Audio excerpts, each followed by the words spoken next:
Recently, I've had to make some decisions.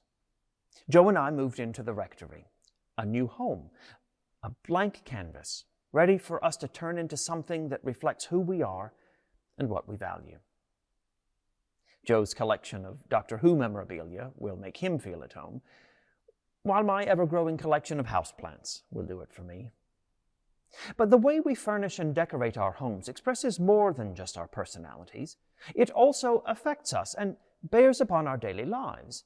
Studies suggest that personalizing one's living or working space significantly impacts well-being, and that surrounding oneself with meaningful imagery or symbols can foster peace and a sense of groundedness. During my mum's recent visit to Edinburgh, she helped Joe and me think about how to create such an atmosphere in our new home.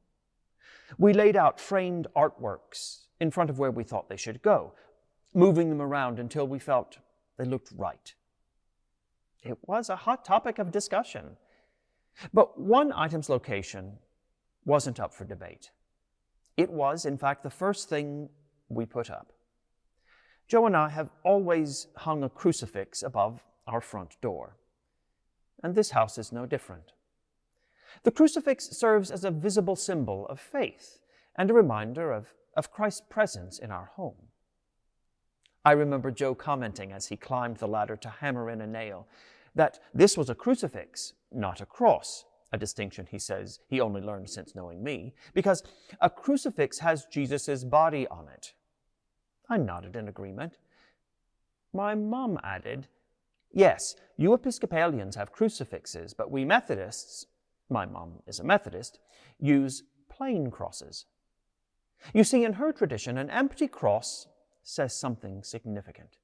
It's a powerful reminder of Christ's resurrection and triumph over death, focusing on the hope that comes from new life and his victory. The cross is empty because Jesus left it. Death is no more. And she is right.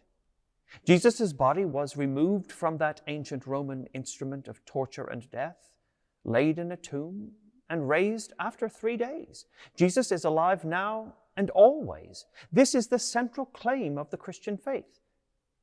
An empty cross symbolizes the ongoing presence and power of the living Christ, who intercedes for us and reigns with God. So why were Joe and I hanging a crucifix above our front door? It's a good question, and one that, on this celebration of Holy Cross Day, is worth asking. As we observe this symbol of faith, what does it say and what should it do for us?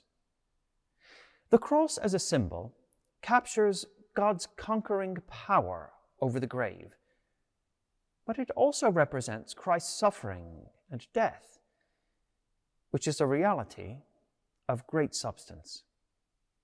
The cross with our Lord's body still on it vividly portrays God's reality.